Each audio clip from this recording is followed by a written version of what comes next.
Buenas noches, saludo cordial, bienvenidos a TV Salud, el programa de la Facultad de Salud de la Universidad del Valle. En la noche de hoy hablaremos sobre la fonoaudiología, pero ¿qué es la fonoaudiología? La fonoaudiología se encarga de evaluar, diagnosticar y tratar todo el ciclo vital en las áreas de la comunicación humana, especialmente en todos los trastornos del habla y de la audición. En el día de hoy hablaremos sobre lo que es la fonoaudiología, todos sus campos de acción y de todas las problemáticas más frecuentes y de cómo los fonoaudiólogos pueden tratarlas. También vamos a hablar sobre algunas recomendaciones que debemos tener para cuidar nuestra voz y nuestra audición. Kelly, buenas noches, ¿cómo estás? Hola Mateo, muy buenas noches. Damos la bienvenida a nuestro profesor invitado, el profesor Alejandro, y bueno, buenas noches para todos nuestros televidentes. Así es, hoy tenemos de invitado al profesor Alejandro Rodríguez Campo. Él es fonoaudiólogo y magíster en Ciencias Biomédicas de la Universidad del Valle y es el actual director del programa de fonoaudiología. Profesor, bienvenido a TV Salud. Muchas gracias por la invitación a participar de este importante espacio de comunicación de la facultad y para la comunidad. Claro que sí, y hablando de fonoaudiología y comunicación, hoy me siento, Mateo, que voy a tener aquí al profesor que nos va a medir cómo hablamos, cómo escuchamos, cómo respondemos, cómo todo. Bueno, para empezar entonces nuestro programa en la noche de hoy, vamos por el Vox Pop y precisamente le preguntamos a algunos integrantes de la comunidad universitaria de San Fernando qué piensan o para ellos cuál es la función o los campos de acción de un fonoaudiólogo. Vamos a ver el Vox Pop.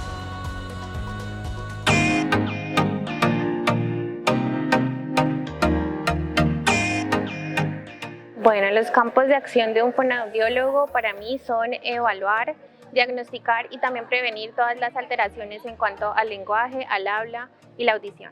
Ayudar como a mejorar la calidad de vida de las personas que tienen como problemas de audición y lenguaje. Cuando hay un problema tanto en el habla, en la audición, deglución, en la voz, ellos se encargan como de hacer como toda la parte de tratamiento, de prevención, bueno, como ya lo dije, y también de crear como estrategias también dentro de esto, dentro de la comunicación. Pero principalmente se encargan de rehabilitar personas o de tratar personas que tienen alteraciones en el lenguaje, en el habla, en la deglución, en la audición, personas que de pronto tienen alguna condición de discapacidad, entonces pues tratarlos, rehabilitarlos si requieren audífonos, las terapias del lenguaje, por ejemplo en los niños, enseñarles a hablar, si tienen alteraciones con el habla o con la audición.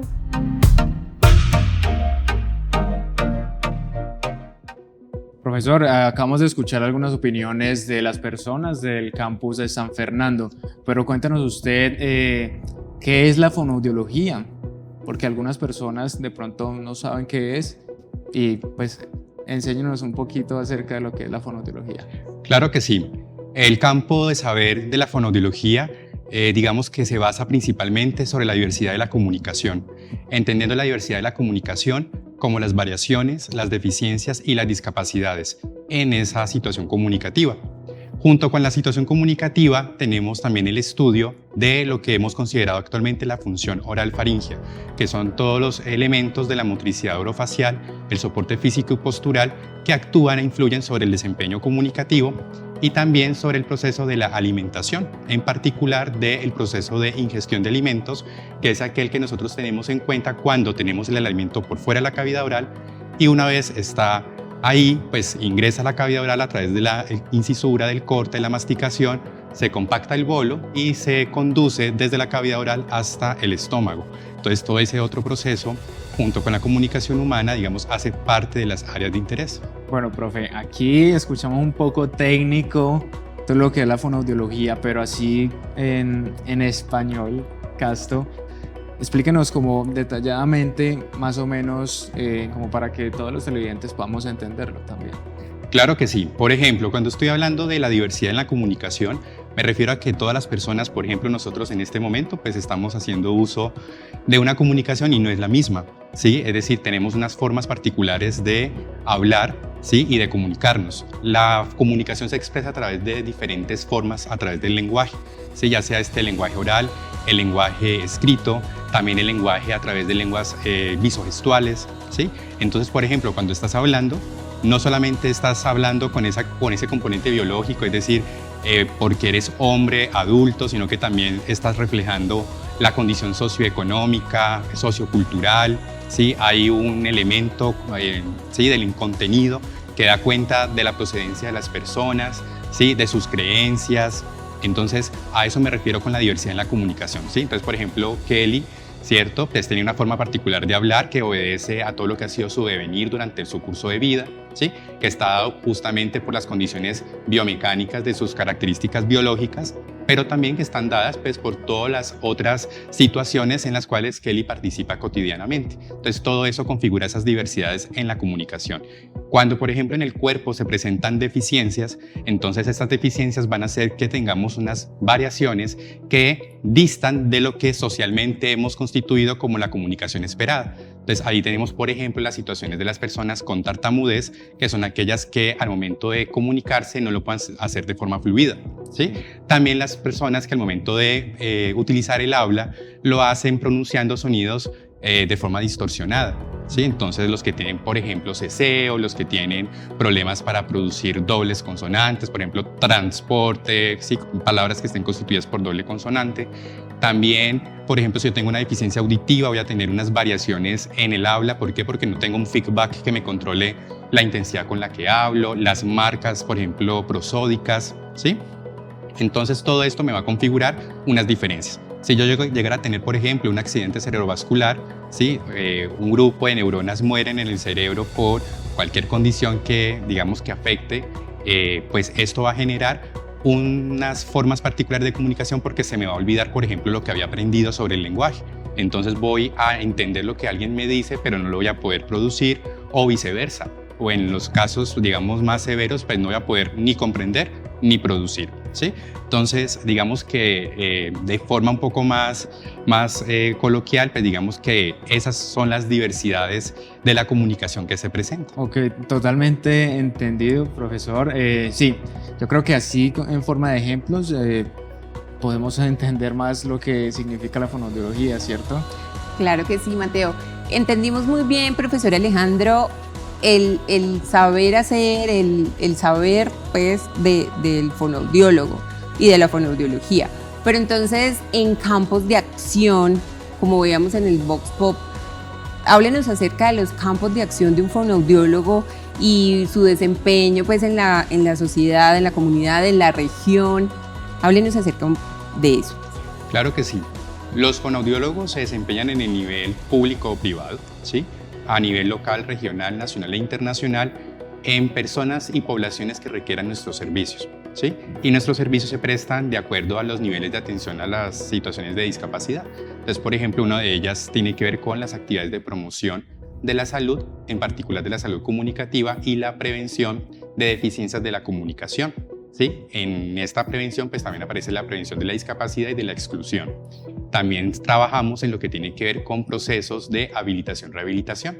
Entonces ahí estamos, por ejemplo, desde el campo asistencial, trabajando en diferentes instituciones prestadoras de servicios de salud, en lo que nos decías al inicio del programa, en relación con caracterizar y aportar al diagnóstico de la comunicación. Sí, y a partir de allí poder identificar esas variaciones, esas deficiencias que son esos daños que el cuerpo puede tener parcial o completo en ciertas o en un grupo de estructuras y que no posibiliten esa comunicación esperada. Y cuando yo me refiero a esa comunicación esperada, me refiero a que hay un status quo, es decir, hay una forma en la que las sociedades han constituido las formas en las que debe llevarse la comunicación. Y cuando eso no ocurre de esa manera, entonces digamos que es cuando aparece la necesidad de la persona o de las poblaciones en requerir servicios como en el caso pues, de los fonoaudiólogos. También pues, nos desempeñamos en el ámbito educativo, sí, ahí estamos haciendo apoyos a partir de los perfiles de acompañamiento a las personas que requieren ajustes razonables, también en el campo comunitario, a través de todo lo que son los centros de desarrollo infantil, el trabajo que hacemos con las organizaciones, con los grupos organizados, los grupos de personas con discapacidad, entre otras. Bueno, vemos que tienen bastantes campos de acción los fonoaudiólogos y no solo como que se desempeñan en el ámbito de lo auditivo y lo del habla. Precisamente en nuestra primera nota del día de hoy vamos a hablar acerca del servicio de rehabilitación humana que tiene el programa de fonoaudiología y la Escuela de Rehabilitación Humana en la Universidad del Valle, y vamos a ver a la profesora Clara Bastidas hablar acerca de todos los servicios que tiene fonoaudiología en este lugar. El programa de fonoaudiología desarrolla aquí en el CER los laboratorios de docencia. El programa tiene un laboratorio de docencia y ese laboratorio se divide en 3 áreas, que es el área de audiología, el área de comunicación y lenguaje y el área de habla y voz. Los estudiantes empiezan a venir a este espacio desde sexto semestre a realizar sus laboratorios, pero también tienen muchas asignaturas inferiores en las que empiezan como actividad práctica a hacer un reconocimiento de los equipos y de los espacios. Y bueno, están aquí durante todo el semestre, es una sola rotación que está aquí durante el semestre. La población que nosotros atendemos es generalmente el servicio médico, alrededor de un 80% es la población del servicio médico y un 20% que es una población particular. Aquí los estudiantes tienen acceso a esta población, como les digo, durante todos los ciclos vitales, es decir, que aquí atendemos infancia, atendemos adolescentes, atendemos adultos y bueno, durante todos los ciclos.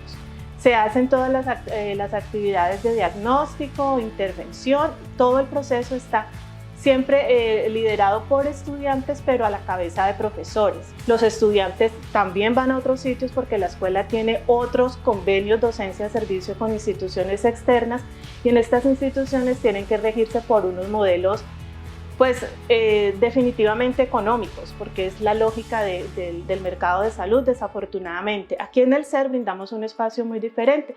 Como este es un espacio de la Escuela de Rehabilitación y de la Universidad del Valle, los estudiantes pueden implementar otro tipo de tratamientos que no tienen presión de tiempo, que no tienen una presión económica y pueden hacer unas intervenciones mucho más amplias, acompañados de las familias, de otros profesionales, de otras áreas de la rehabilitación. Entonces, digamos que aquí se puede dar un modelo interdisciplinar favorable para el paciente, favorable para el aprendizaje de los estudiantes, favorable para todo el desarrollo académico, que difícilmente se puede dar en instituciones privadas o instituciones externas. Bueno, acabamos de ver a la profesora Clara Bastidas hablándonos acerca de las diferentes y principales elementos que podemos encontrar dentro del servicio de rehabilitación humana. Profesor, pero cuéntenos acerca de cuáles son las problemáticas más habituales que se ven en fonoaudiología que le puede pasar a una persona, por ejemplo a mí. Ya, bueno, pues algo que es común en lo que tratamos es las necesidades, por ejemplo, de formación en usos particulares de la voz, ¿sí? Por ejemplo, en un uso ocupacional o laboral. En el caso de ustedes que son presentadores, pues requerirían el conocimiento de una técnica vocal hablada que disminuya los riesgos que ustedes tendrían en tener una posible deficiencia asociada a la voz, ¿sí? El caso, por ejemplo, de los profesores, el caso de los oradores, de los trabajadores del call center, de los sacerdotes, de los vendedores ambulantes, ¿sí? Hay un grupo de personas quienes por su desempeño pues pueden estar en mayor riesgo de adquirir una deficiencia, ¿sí? Hay otro grupo de profesionales como por ejemplo los cantantes, los locutores, los actores que si bien durante la formación recibieron un entrenamiento específico para ese uso de la voz y el habla, pues también digamos que la sobrefatiga, el no conocer toda la parte de la profilaxis vocal, el no conocer las formas de prevenir enfermedades profesionales asociadas a estas situaciones, pues digamos que los enfrentan a situaciones complejas, a incapacidades, ¿sí? Y esto pues tendrá que ver también con su calidad de vida. Entonces hay un grupo de personas, digamos, que están en mayor riesgo, ¿sí? Pero también, digamos, en estos mismos riesgos también aparecen los niños cuando han tenido antecedentes prenatales o perinatales y esto hace pues que tengan un desarrollo diferente a lo que se espera con el lenguaje y al desarrollo del habla. Entonces también allí en todo el acompañamiento que hacemos, por ejemplo, con odontología, en todo lo que es la lactancia materna, previniendo todas las alteraciones que luego vamos a tener a nivel del sistema estomatognático, que es todo el sistema que participa la cara, el cuello, el tronco, para que se nos faciliten las funciones de respiración, de la voz, de la masticación, ¿sí? Etcétera. Y también pues cualquier riesgo que durante la vida nosotros podamos llegar a presentar, ¿sí? Entonces ahí estaríamos, digamos, pendientes para minimizar el impacto de esa deficiencia y también explorar con las personas otras posibilidades de ser de la comunicación, ¿sí? Porque siempre hemos hecho un énfasis en la comunicación homogénea, ¿cierto? Una comunicación predominante, pero también digamos que con todo lo que hemos venido avanzando durante los últimos años y lo que la universidad aporta a la comunidad es justamente en vislumbrar que hay otras formas de ser que son posibles, ¿sí? Y que nuestro rol ahí como fonoaudiólogos pues sería legitimizar esas otras formas, ¿sí? Por ejemplo, las poblaciones transgénero, quienes toman la decisión de hacer conversión de la voz a través de la masculinización o la feminización, o también aquellos quienes no quieran hacer la conversión desde su voz, ¿sí? Y quienes quieran mantener su identidad comunicativa, pues que dista un poco en esa representación que yo estoy viendo desde lo físico y que no se ajusta a eso que la sociedad me ha creado que yo pues tenga que tener como expectativa. Entonces digamos que ahí también tenemos una tarea importantísima. Claro, y bastante importante. Sí, profesor Alejandro, nos ha quedado claro que de acuerdo al oficio o a la actividad que las personas realicen o realicemos, pues entonces estamos más propensas a tener, digamos, como ciertas dificultades o al contrario, plantear cómo cuidamos nuestra voz. Pero digamos, a nivel epidemiológico, a nivel de cifras, ¿cuáles serían como las enfermedades más prevalentes que manejan pues desde la fonoaudiología? Claro que sí, bueno, tenemos, por ejemplo, lo que tiene que ver con la ingestión de alimentos, con la disfagia, que son todas las deficiencias asociadas al proceso de ingestión de alimentos, en donde las personas por cualquier situación de la vida, pues ya no tienen la posibilidad, por ejemplo, de masticar, de deglutir y transportar de forma segura lo que se comen, desde que ingresa a la boca hasta que se hace el ingreso al estómago. Entonces allí toca estudiar formas alternas de alimentación, porque esa vía no va a ser segura y la persona puede tener problemas respiratorios, puede incluso desarrollar neumonías y pues tener complicaciones mucho mayores para la vida, ¿sí? También tenemos dentro de esta parte epidemiológica pues una cifra importante de deficiencias auditivas y por eso aparecen leyes como la ley del tamizaje auditivo neonatal que tiene que ver mucho con poder detectar a tiempo esas pérdidas auditivas. Pero ese trabajo, por ejemplo, que hacemos desde la prevención, siempre lo hacemos bajo un enfoque de respeto hacia la diferencia humana, ¿sí? Entonces, si bien yo puedo detectar a tiempo una pérdida auditiva, pues también una pérdida auditiva pues no me va a generar esa ilimitación comunicativa, porque pues yo podría reconocer otras formas de comunicación, no necesariamente la amplificación auditiva a través de audífonos o implantes cocleares, sino por ejemplo también todo lo que es el lenguaje a través de otro código, como los códigos visogestuales, por ejemplo a través de la lengua de señas colombiana o a través de procesos de bilingüismo. Profesor, y vemos que la Escuela de Rehabilitación Humana y el programa de fonoaudiología está muy pendiente de todo este tipo de cosas con la sociedad y con la comunidad. Y precisamente vemos que han hecho y han elaborado diferentes jornadas de salud para tratar estas problemáticas. En la próxima nota veremos cómo la Escuela de Rehabilitación Humana ha tenido una alta influencia en la comunidad tratando los problemas que acabamos de ver con el profesor Alejandro. Veamos la nota. Nosotros a través del programa académico desarrollamos prácticas comunitarias a través de dos componentes, a través de las prácticas formativas y a través del componente de extensión del programa académico. Las prácticas formativas las iniciamos desde sexto semestre a través de los laboratorios de intervención de infancia y continuamos en sexto y séptimo con los laboratorios de intervención en escolares y en adultos.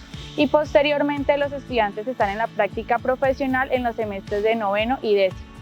En cada una de estas prácticas los estudiantes pues tienen el acceso a prácticas en espacios comunitarios a través de los convenios docencia-servicio que tenemos con instituciones no clínicas, como por ejemplo la Fundación Fundapetco, la Fundación Chiquitines, la Fundación Gera.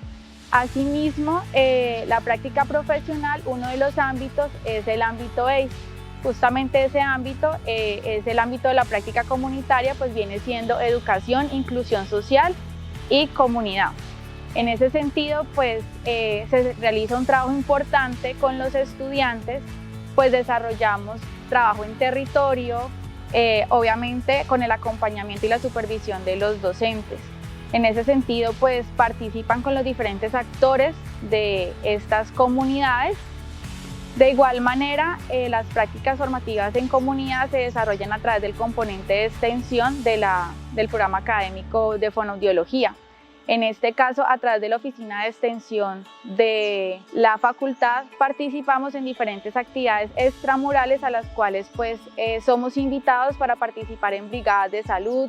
En este caso, los estudiantes participan en estas actividades donde nos da la oportunidad de mostrar los diferentes servicios que ofrecemos en el SER y poder participar con los equipos a los diferentes servicios que tenemos de fonoaudiología para brindarle acceso a la población que no tiene un fácil acceso a este tipo de servicios. Profesor Alejandro, exactamente hace un año, es decir, en agosto del 2021, el programa de fonoaudiología obtuvo la reacreditación por 6 años. Entonces sabemos que esto es muy importante para todos los programas académicos y la Universidad del Valle se destaca porque cada uno de sus programas académicos la tienen. Pero entonces cuéntenos, no solamente a nivel académico, sino cuál es la importancia de que el programa de fonoaudiología tenga una acreditación de alta calidad en cuanto a la parte de la relación con la comunidad y todos esos impactos en la región. Claro que sí. Para que un programa académico pueda funcionar debe recibir la autorización por parte del ministerio y esto lo hace a través de su registro calificado. En el registro calificado los programas deben de demostrar un mínimo de calidad, para lo que el ministerio ha determinado una lista de condiciones que anteriormente se llamaban factores para determinar esos mínimos que los programas necesitan para su funcionamiento y garantizar que esa formación aporte a las problemáticas de la sociedad. Ya cuando nos sometemos de forma voluntaria a los procesos de acreditación, estamos dando cuenta de un poco más, es decir, estamos cumpliendo esos mínimos, pero además estamos cumpliendo más de esos mínimos y eso tranquiliza a la comunidad en el sentido de que tiene esa garantía de que esos profesionales, en este caso fonoaudiólogos y fonoaudiólogas, se están formando con el mejor talento humano, con los profesores mucho más cualificados, con formaciones posgraduales mayores a nivel de maestrías y doctorados, pero también a través de la producción intelectual, de la investigación que hacemos con las comunidades, ¿sí? No solamente nosotros nos acercamos, sino que trabajamos también de la mano de ellas y todo esto cómo impacta justamente esa relación de la universidad con el medio, ¿sí? Todo lo que tiene que ver con la visibilidad, la oportunidad de los estudiantes interactuar de forma interdisciplinaria y también de ver la salud de forma integral y los procesos intersectoriales con las comunidades. Entonces es una garantía, ¿sí?, que tenemos en estos procesos de renovación de acreditación en que podemos asegurar que eso se está dando de la mejor manera posible. Para mí la calidad radica en el recurso humano, ¿sí? Nosotros somos profesionales de la salud al servicio y por lo tanto ese servicio somos las personas. Entonces para mí la calidad está puesta en eso, está puesto en el estudiante, en cómo él incentiva cada vez más esa pasión por la profesión y cómo a través de ella logra aportar a resolver situaciones, ¿sí? De la misma manera los profesores, ¿sí? Si bien uno se va cualificando, no solamente es la cualificación en el área o la experticia de la profesión, sino también en la vocación docente y cómo con eso, digamos, nos permite co-construir, tanto con los estudiantes como con las poblaciones, otras medidas que nos permitan unas sociedades mucho más equitativas, ¿sí? En donde podamos disminuir las brechas sociales y donde podamos aportar a la realización humana y a la transformación social. Profesor, y esto es algo que nos llena de orgullo saber que el programa de fonoaudiología está reacreditado y precisamente lo decías, no es solamente como en el servicio, lo académico, sino también en el ámbito de la investigación. Cuéntanos un poco acerca de cómo manejan la investigación en el programa, sabiendo que usted también ha elaborado varios de estos artículos investigativos.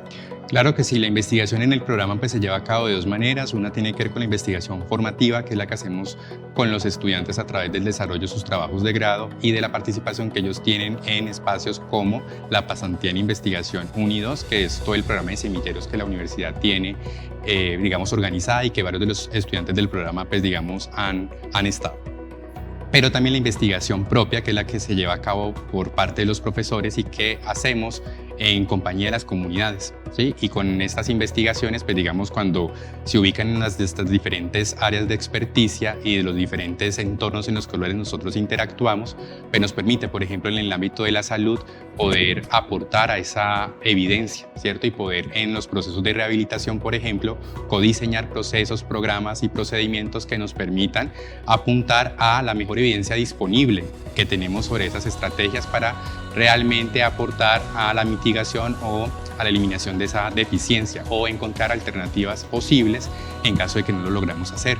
Pero también, por ejemplo, las investigaciones, investigación-acción, por ejemplo, que hacemos en las comunidades, como por ejemplo en la parte educativa, ¿sí? En todo lo que tiene que ver con los procesos de inclusión, de equiparación de oportunidades, en todo lo que tiene que ver con los PIAR, los planes individuales de ajustes razonables, pues eso también nos posibilitan también, digamos, aportar desde la investigación y con estos resultados poder, digamos, entretejer esas soluciones que no solamente las aportamos nosotros desde nuestro saber profesional, sino que también, digamos, son alimentadas por ese saber de las comunidades y de las personas y en conjunto, pues cómo nosotros nos podemos organizar para responder a los retos de nuestro tiempo. En este momento, por ejemplo, la pandemia, la pospandemia, toda la parte de paz, ¿sí? Actualmente el programa participa también en liderando procesos de paz, ¿sí? A través del Instituto para la Paz que tiene la universidad.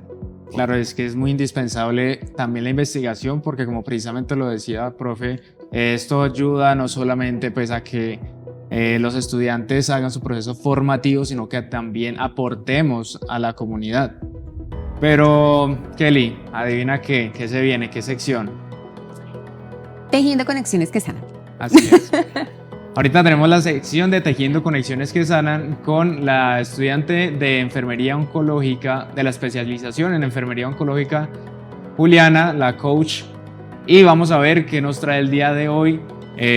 Vamos a ver acerca de la influencia de la música en el desarrollo integral y el bienestar, algo que tiene también mucho que ver con la fonoaudiología. Veámosla. La música permite expresar sentimientos profundos, nos permite canalizar nuestra energía. La música es una manera coherente en donde se combinan elementos de diversión, de aprendizaje y de comunicación. El día de hoy, en Tejiendo Conexiones que Sanan, vamos a hablar sobre la influencia de la música en el desarrollo integral de la infancia.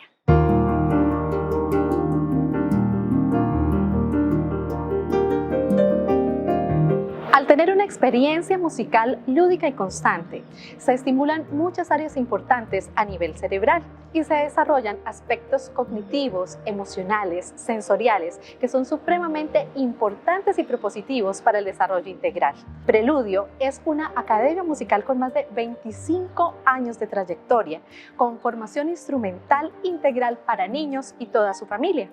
El día de hoy nos acompaña el profesor Luis Builes, que es clarinetista profesional, es músico, es profesor, director y fundador de la Academia Preludio. La música en todos los seres humanos tiene un gran efecto y especialmente cuando con los niños empezamos desde temprana edad, la posibilidad de ellos de sentir, de tener alegrías, de desarrollar esa parte sensible que todos tenemos es muy importante porque esto abre como su capacidad de conectarse con el mundo, con la parte afectiva, con la parte de la felicidad, la alegría.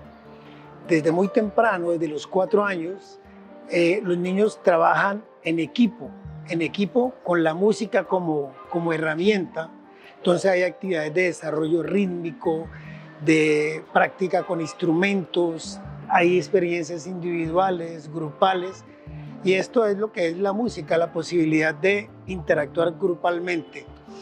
Obviamente estos seres que tienen esta práctica, pues en su cotidianidad tienen esta sensibilidad y esta posibilidad de correlacionarse con mucho respeto, con mucha alegría y obviamente con mucha inteligencia, porque hay un trabajo en lo profundo de su ser que desarrolla su pensamiento, su motricidad, su comprensión de que el universo está hecho de ritmo, incorporar el ritmo y fundamentalmente diría yo la capacidad de pensar, de sentir Fundamentalmente lo que yo creo que he pasado buena parte de mi vida es enseñándole a otros a sentir, a encontrar que allá adentro hay unas situaciones que le producen alegría infinita y que las encuentre y que las disfrute.